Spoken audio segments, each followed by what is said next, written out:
નમસ્કાર, જય શ્રી કૃષ્ણ સર વિદ્યાર્થી મિત્રોને. આપ સર્વેનું સ્વાગત છે આજના ઓનલાઈન વિડીયો લેક્ચરમાં. ધોરણ 9 સામાજિક વિજ્ઞાન પાઠ 6 1945 પછીનું વિશ્વ આપણે શરૂ કર્યું હતું, જેમાં ઓલરેડી આપણે અગાઉ 3 વિડીયો લેક્ચર છે એ જોઈ ચૂક્યા છીએ. અને ગયા વિડીયો લેક્ચરમાં આપણે આફ્રિકા અને એશિયામાંથી સ્વતંત્ર બનેલા રાષ્ટ્રો વિશેની વાતચીત કરી હતી અને બિનજોડાણવાદી ચળવળની પણ આપણે વાત કરી હતી. તો વિદ્યાર્થી મિત્રો, આ વિડીયો લેક્ચરમાં આપણે એક મહત્ત્વનો ટૉપિક અને બહુ ઇન્ટરેસ્ટિંગ ટૉપિક છે એ આજે આમાં આપણે ચર્ચા કરવાના છીએ અને ભણવાના છીએ. અને એ ટૉપિક છે કે જર્મનીના ભાગલા અને તેનું થયેલું પછી એકીકરણ. વિદ્યાર્થી મિત્રો, આપણે પ્રથમ વિશ્વયુદ્ધ અને બીજું વિશ્વયુદ્ધ વિશેની ઓલરેડી આપણે ચર્ચાઓ કરી ચૂક્યા છીએ, એના પાઠો પણ આપણે ભણી ચૂક્યા છીએ. એમાં આપણે ભણતી વખતે હંમેશા એક દેશનું નામ છે વારંવાર આવતું હોય છે અને એ છે જર્મની. અને પહેલું વિશ્વયુદ્ધ હોય કે બીજું વિશ્વયુદ્ધ હોય, આ બંનેના થવા પાછળનું કારણ ક્યાંક ને ક્યાંક જર્મનીને જ માનવામાં આવે છે. એટલે કે આપણે વિશ્વયુદ્ધનું એપી સેન્ટર છે ને એને જર્મની ગણવામાં આવે છે. જે રીતે કોઈ ભૂકંપ આવે છે તો એ ભૂકંપ છે એ જે જગ્યાએથી થયો હોય એને એપી સેન્ટર કહેવાય, બરાબર. અને ત્યારબાદ એની જે ધ્રુજારી છે એ સમગ્ર પૃથ્વી એની આજુબાજુના વિસ્તારમાં ફેલાય છે, બરાબર. એટલે આપણે અનુભવીએ છીએ. તો ક્યાંક ને ક્યાંક બે વિશ્વયુદ્ધના કારણનું એપી સેન્ટર છે એ જર્મની દેશ બનેલો હતો.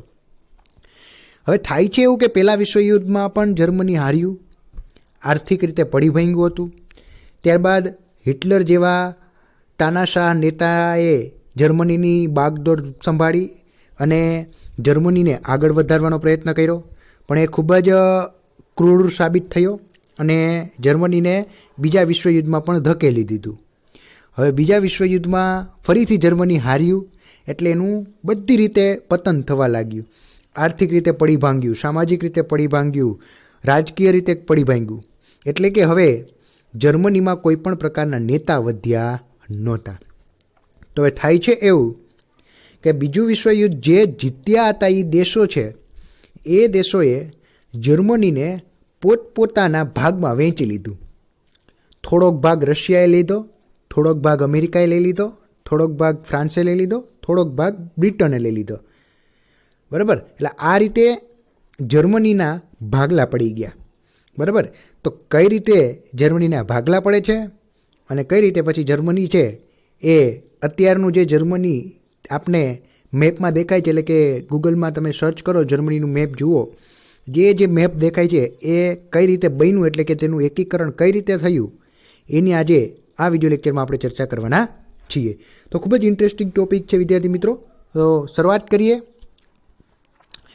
શું કહેવા માગે છે કે પ્રથમ અને દ્વિતીય વિશ્વયુદ્ધ જેના થકી શરૂ થયેલ મનાય છે તે જર્મનીનો દ્વિતીય વિશ્વયુદ્ધમાં પણ ધ્વંસ થયો, મતલબ કે હાર થઈ હતી.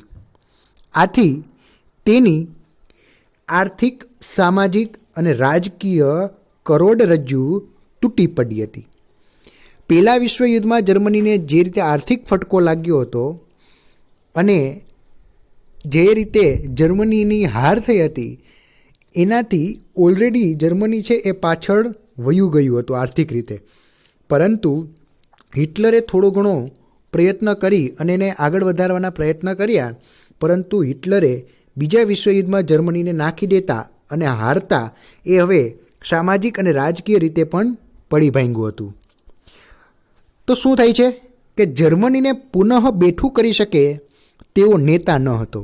જે રીતે પહેલું વિશ્વયુદ્ધ થયું એના પછી જર્મની હાર્યું, તો એના પછી સીધું હિટલર જેવા નેતા હતા કે જેણે જર્મનીને સંભાળ્યું, પણ હિટલરે બીજું વિશ્વયુદ્ધમાં જર્મનીને ધકેલી દીધું, બરાબર. અને બીજા વિશ્વયુદ્ધ પછી જર્મનીમાં કોઈ એવો નેતા નહોતો કે જે જર્મનીને સંભાળી શકે, આખા દેશનો વહીવટ કરી શકે. તો જ્યાં કોઈ પણ પ્રકારનો નેતા ન હોય ને, એટલે એ દેશમાં અન્ય દેશના નેતાઓ છે એ ક્યાંક ને ક્યાંક ઘૂસણખોરી કરે છે, અને થયું પણ એવું જ. તો શું થાય છે કે યુદ્ધ પૂરું થતાં વિજેતા રાજ્યો, વિદ્યાર્થી મિત્રો, જ્યારે પણ મેં તમને પહેલાં પણ વાત કરી કે જ્યારે સમાજ ભણતા હોય ત્યારે વિશ્વની વાતચીત કરતા હોય ને ત્યારે જે રાજ્ય શબ્દ આવે ને તો ત્યારે સમજવું રાજ્ય એટલે કે દેશ, બરાબર. તો અહીંયા જ્યાં જ્યાં રાજ્ય શબ્દ આવે ને ત્યારે આપણે એને શું માનવાનો? દેશ તરીકે ગણવાનો. એટલે કે છે એવું કે યુદ્ધ પૂરું થતાં વિજેતા રાજ્યો એટલે કે દેશોએ જર્મનીને 4 વહીવટી વિભાગમાં વહેંચી નાખ્યું અને તેની વ્યવસ્થા આ પ્રમાણે કરવામાં આવી હતી. હવે વિદ્યાર્થી મિત્રો, જર્મની હાર્યું. જર્મનીમાં એક પણ એવા નેતા નહોતા કે જે જર્મનીનું વહીવટ સંભાળી શકે, અને વિજેતા જે દેશો થયા હતા એને પણ ક્યાંક હજી ડર હતો કે પહેલાં વિશ્વયુદ્ધ પછી જે રીતે હિટલર જેવો નેતા આવ્યો અને બીજું વિશ્વયુદ્ધ સર્જાણું, એવું હવે કોઈ નેતા થશે તો ક્યાંક ત્રીજું વિશ્વયુદ્ધ થશે એવો ડર હતો. એટલે વિજેતા જે દેશ થયેલા હતા એ દેશોએ એને 4 ભાગમાં વહેંચી નાખ્યું. કયા કયા ભાગમાં? તો જુઓ, સોવિયત યુનિયનની રેડ આર્મીએ પૂર્વ ભાગ પર લશ્કરી કબજો જમાવ્યો હતો.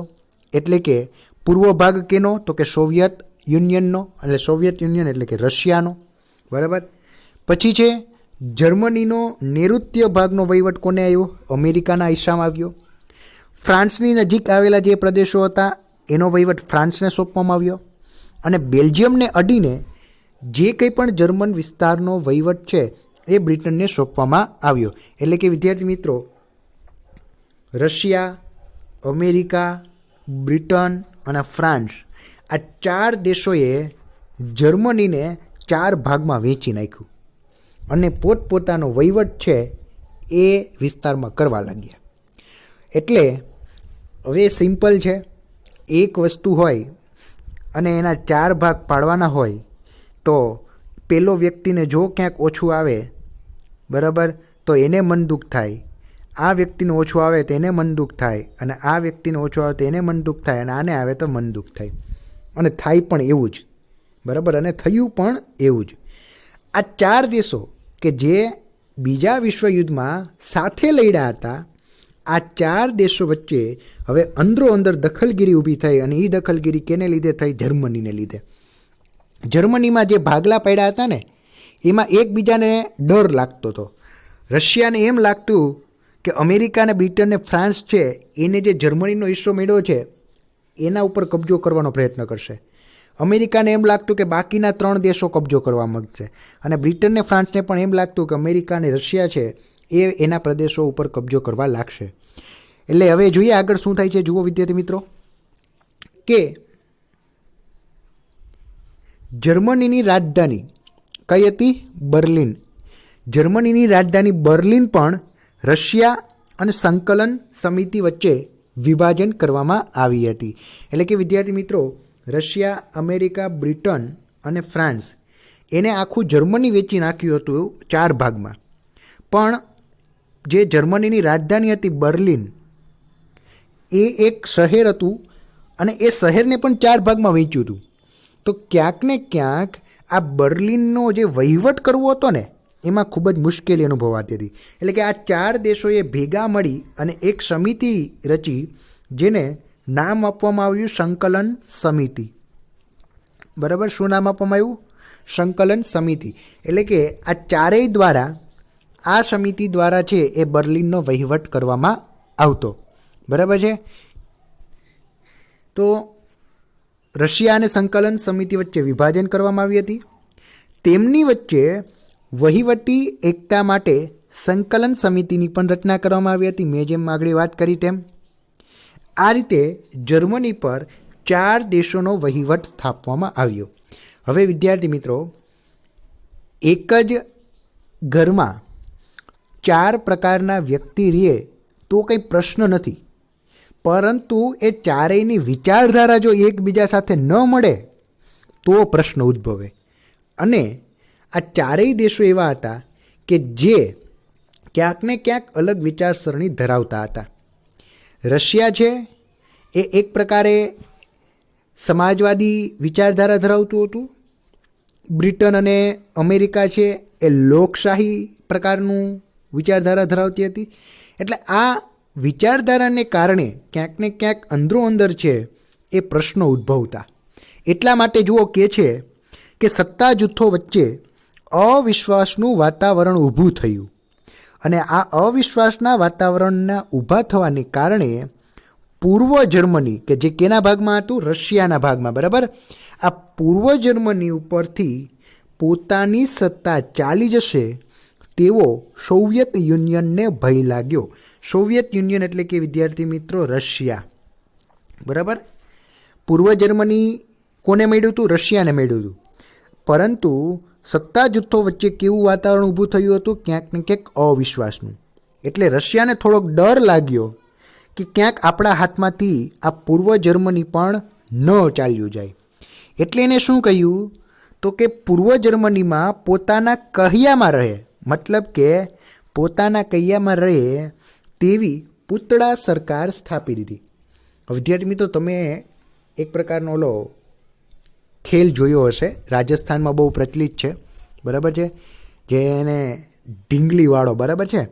હવે એમાં ઢીંગલીને નચવવામાં આવતી હોય છે, બરાબર, અને ઉપરથી એ ઢીંગલીના દોરા છે ને કોઈ એક વ્યક્તિ સંભાળતો હોય, એ જેમ દોરો ખેંચે એ મુજબ એના હાથ કે પગ ચાલે, બરાબર, એક પ્રકારનું પૂતળું.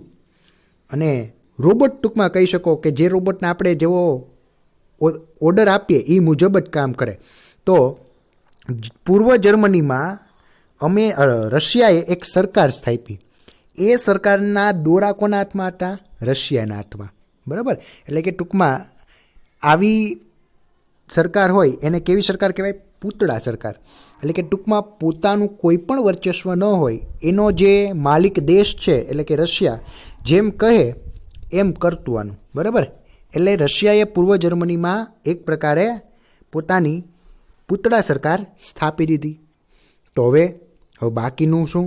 તો બાકીના જે 3 દેશો હતા એ દેશોએ શું કરે છે? તો જુઓ, એ પણ અમેરિકા, ફ્રાન્સ અને બ્રિટને પોતાના વહીવટ હેઠળના પશ્ચિમ જર્મનીના પ્રદેશોનું એકીકરણ કરી federal Republic of East Germany તરીકે નિર્માણ કર્યું.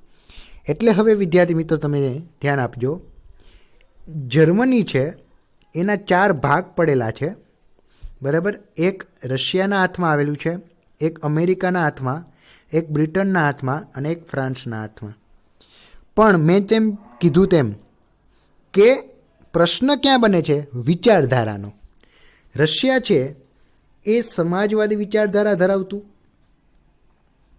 જ્યારે આ ત્રણેય દેશો છે એ લોકશાહી વિચારધારા ધરાવતું. રશિયાએ પૂર્વ જર્મનીમાં જેમ આપણે જોયું તેમ ત્યાં એક પૂતળા સરકાર સ્થાપી દીધી, બરાબર. એટલે એને એક ડર હતો કે ક્યાંક આપણો પૂર્વ જર્મની છે એ પણ ન ચાલ્યું જાય. તો બાકીના જે આ વધેલા 3 દેશો છે, અમેરિકા, ફ્રાન્સ અને બ્રિટને, એને શું કર્યું? એણે આખો પોતાના હિસ્સાનો જે જર્મની હતો, એટલે કે આ જે ભાગ હતો, બરાબર, એ ભાગને શું કરી દીધો? ભેગો કરી દીધો અને એક નવું જ નામ આપ્યું. અને એ નામ એટલે federal Republic of East Germany, બરાબર. પશ્ચિમ જર્મનીના 3 વિભાગોનું એકીકરણ કરવામાં આવ્યું, તેમ બર્લિનના પણ 3 વિભાગોને એક કરવામાં આવ્યા. જે રીતે આખું જર્મનીના 4 ભાગ હતા એમ બર્લિનમાં પણ 4 ભાગ હતા, બરાબર.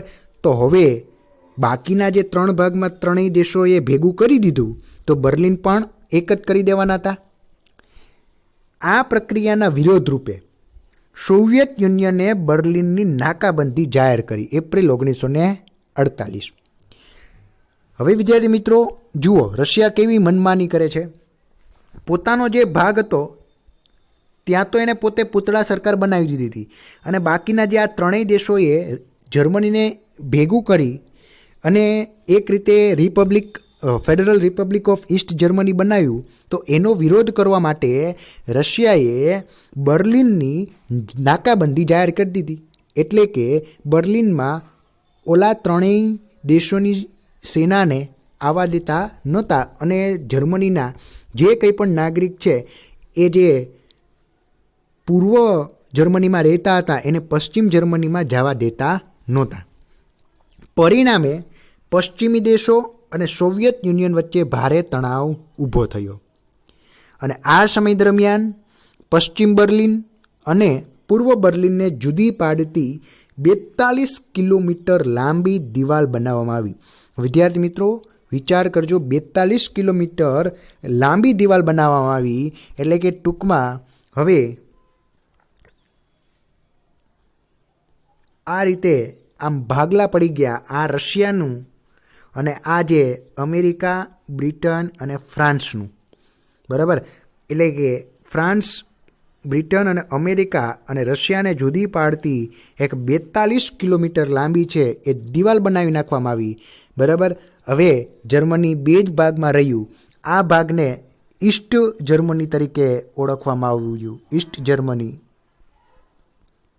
બરાબર, અને આને વેસ્ટ જર્મની તરીકે ઓળખવામાં આવ્યું. હવે આગળ વધીએ તો શું કહે છે કે આ સમય દરમિયાન પશ્ચિમ બર્લિન અને પૂર્વ બર્લિન વચ્ચે કેટલી 42 કિલોમીટર લાંબી દિવાલ બનાવવામાં આવી. થતું એવું કે સમાજવાદી વિચારધારા એટલે કે રશિયાની વિચારધારા કેવી છે? તાનાશાહીવાળી. જ્યારે લોકશાહીમાં તો શું હોય? લોકો પોતાની અધિકારો છે એ ભોગવી શકે. એટલે કે જે અમેરિકા, બ્રિટન અને ફ્રાન્સ હેઠળનું જે જર્મની હતું એને ખૂબ જ વિકાસ કર્યો અને ત્યાંના લોકો છે એ ખૂબ જ સારું એવું શાસન પોતાનું ચલાવતા અને અનુભવતા ગૌરવ. પરંતુ સામે જે રશિયા હેઠળનું જે જર્મની હતું એ લોકો છે એ આ 42 કિલોમીટર લાંબી જે દિવાલ હતી એ દિવાલને ટપીને આ રશિયાની દિવાલે જે બનાવી હતી એ રશિયાની દિવાલ ટપીને અમેરિકા, બ્રિટન અને ફ્રાન્સ આવવા માટેના પ્રયત્નો કરતા. એમાં વિદ્યાર્થી મિત્રો હજારો લોકોને ગોળી મારીને મૃત્યુના ઘાટે ઉતારી દેવામાં આવ્યા હતા. શું કામે? કારણ કે તે જે લોકો રશિયાનું પૂર્વ જર્મની છોડી અને પશ્ચિમ જર્મનીમાં જવાનો પ્રયત્ન કરતા એ દિવાલ ઓળંગવી પડતી અને એ દિવાલને ઓળંગતા ઘણા લોકો છે એ મૃત્યુ પામ્યા હતા. તો જુઓ, એ જ વાત કરે છે કે પૂર્વ બર્લિનમાં રહેતો જર્મનો જુર્મી અને કડકાઈ ભર્યા વાતાવરણમાંથી પશ્ચિમ બર્લિનના મુક્ત અને મોકળાશભર્યા વાતાવરણમાં નાસી જવા ઉતાવળા બન્યા તથા એ વિભાગમાં પોતાના કુટુંબીજનો, સ્નેહીઓ, મિત્રો વચ્ચે પાસે પહોંચી જવાના અસંખ્ય બનાવો બનવા લાગ્યા.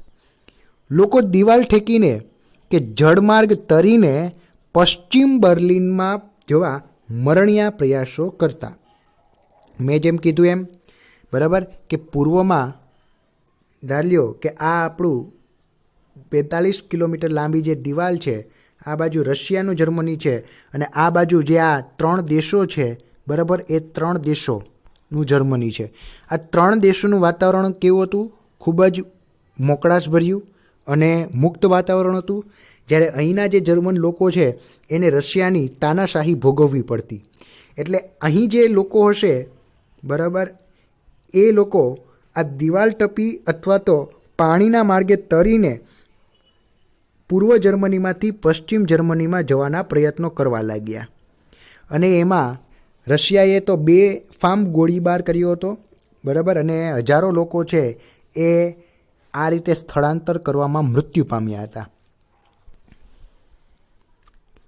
પૂર્વ જર્મનીની સામ્યવાદી સરકાર નાસી જવાના પ્રયાસ કરતા લોકોને ગોળીથી ઠાર કરવા જેવા ક્રૂરતાભર્યા પગલાં લેતી. મેં જેમ કીધું તેમ કે રશિયાવાળું જે સામ્યવાદી સરકાર અથવા તો સમાજવાદી જે સરકાર હતી એ ક્યાંક ને ક્યાંક લોકોને ક્રૂરતાપૂર્વક ગોળી પણ મારી દેતી હતી.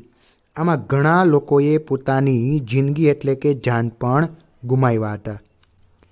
ત્યાર પછીના 4.5 દશકાના સમયમાં, 4.5 દશકા એટલે કે 45 વર્ષ, બરાબર, 4.5 દશકાના સમયમાં પશ્ચિમ જર્મનીએ ખૂબ જ વિકાસ કર્યો.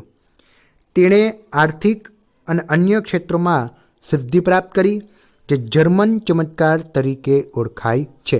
બરાબર, કઈ? પશ્ચિમ જર્મની, કે જે પેલા 3 દેશોની હેઠળ હતું. બરાબર, કયા 3 દેશો? અમેરિકા, બ્રિટન અને ફ્રાન્સ. અને એ કેવી લોકશાહી ધરાવતા હતા? બરાબર, એટલા માટે ટૂંકમાં લોકશાહી વિચારધારા ધરાવતા હતા. એટલા માટે ક્યાંક ને ક્યાંક પશ્ચિમ જર્મનીએ ખૂબ જ આર્થિક રીતે વિકાસ સાધ્યો. આગળ વધીએ તો કે 1990 સુધીના સમયમાં આંતરરાષ્ટ્રીય રાજકારણના મહત્ત્વના અને દૂરગામી પરિવર્તનો આવ્યા, જેના કારણે ઠંડા યુદ્ધના પ્રવાહો મંદ પડતા ગયા. આપણે ઠંડા યુદ્ધની યોગ્ય માહિતી મેળવી ચૂક્યા છીએ. ટૂંકમાં યુદ્ધ ન કરવું, સીધે સીધું સેનાઓ વચ્ચે યુદ્ધ ન થાય, પણ ક્યાંક ને ક્યાંક એ દેશને આર્થિક, સામાજિક, અન્ય રીતે પાછળ લઈ જાય ને એવા પ્રયત્નો કરવા. જે રીતે અત્યારે ભારત અને ચીન વચ્ચે થાય છે, ભારત અને પાકિસ્તાન વચ્ચે થાય છે. બરાબર, પાકિસ્તાન અને ભારત વચ્ચે સીધું યુદ્ધ થાય તો ખ્યાલ જ છે 3 યુદ્ધો પાકિસ્તાન હારી જ ચૂકેલું છે. પણ હવે એક પ્રકારે ઠંડા યુદ્ધો ચાલે. કઈ રીતે? ભારતને નુકસાન પહોંચાડવાના પ્રયત્નો કરે, આતંકવાદી પ્રવૃત્તિ કરે, ત્રાસવાદી પ્રવૃત્તિ કરે. બરાબર, પછી ભારતમાં હેરોઇન પહોંચાડવાના પ્રયત્નો કરે, એટલે કે માદક દ્રવ્ય પહોંચાડવાના પ્રયત્નો કરે, નકલી ચલણી નોટો છાપે અને ભારત દેશમાં ઘુસાડવાના પ્રયત્ન કરે. બરાબર, એટલે આ રીતે ક્યાંક ને ક્યાંક ઠંડા યુદ્ધો છે એ થયા કરતા હોય છે ઘણા દેશોની વચ્ચે. સામ્યવાદી યુરોપના પૂર્વ દેશો અને પશ્ચિમ યુરોપના લોકશાહી દેશો ધરાવતા વચ્ચેનું અંતર ઘટવા લાગ્યું. તેમની વચ્ચેના અવરોધ સમૂહ લોખંડી આવરણ અદૃશ્ય થવા લાગ્યું. પરિણામે સોવિયત સંઘનું વિઘટન થયું. બરાબર, સોવિયત સંઘનું કઈ રીતે વિઘટન થયું? હવે વિદ્યાર્થી મિત્રો, સોવિયત સંઘ, બરાબર, આ સોવિયત સંઘ એટલે કે આમાં ઘણા દેશો હતા. બરાબર, રશિયા, તજાકિસ્તાન, બરાબર, આવા ઘણા દેશો હતા. એ બધા દેશો છે એ હવે અલગ થઈ ગયા અને એમાં રશિયા છે એ મોટું દેશ હતું. બરાબર, એ આપણે જોશું, ચર્ચા કરીશું, એના પછીનો જ મુદ્દો છે એ આપણે જ્યારે આવશે ત્યારે જોઈશું. તો શું કહેવા માગે છે કે ભાઈ સોવિયત સંઘનું વિઘટન થયું, મતલબ કે સોવિયત સંઘ છે એ હવે અલગ દેશ તરીકે જાહેર થઈ ગયો. પૂર્વ જર્મની અને પશ્ચિમ જર્મની વચ્ચે કડવાશ ઊભી થાય તેવા કોઈ મુદ્દો અથવા તો મુદ્દાઓ છે એ રહ્યા જ ન હતા. આથી બંને દેશો વચ્ચે વાટાઘાટો થઈ, પરિણામે બંને જર્મનીનું એકીકરણ થયું 3 ઓક્ટોબર 1990. એટલે કે વિદ્યાર્થી મિત્રો, 1945માં જે યુદ્ધ પૂરું થયું હતું એના 45 વર્ષ પછી એટલે 1990માં જર્મની છે એને ભેગું કરી દેવામાં આવ્યું, એટલે કે એકીકરણ કરી દેવામાં આવ્યું. બર્લિનની દિવાલ જે જર્મન પ્રજાના દુઃખ, વિયોગ, સંતાપ અને કરુણા તથા ક્રૂરતા ભર્યા જોર જુલમના પ્રતિકરૂપે હતી, તેને હર્ષ અને ઉલ્લાસથી લોકોએ જ તોડી નાખી અને જર્મન લોકોએ દિલથી પોતાનો આનંદ છે એ વ્યક્ત કર્યો હતો. સંયુક્ત બનેલા જર્મનીએ 1990 પછીના દશકામાં ખૂબ જ ઝડપી પ્રગતિ સાધી. રાજકીય, આર્થિક, વાણિજ્ય, વેપાર, સામાજિક વગેરે ક્ષેત્રે પોતાની પ્રગતિ સાધી અને તે યુરોપનું સંપન્ન રાષ્ટ્ર બન્યું છે. એટલે કે આજે વિદ્યાર્થી મિત્રો, ઓટોમોબાઈલ ક્ષેત્રમાં જર્મની છે એ ખૂબ જ આગળ છે. જે રીતના આપણે BMW કારનું નામ સાંભળ્યું હશે, બરાબર, આ જે BMW કાર છે એ મૂળ છે એ જર્મનીની છે. પછી આપણે ફેરારી નામ સાંભળ્યું હશે, આ ફેરારી નામની જે કાર બનાવતી કંપની છે એ પણ જર્મનીની છે.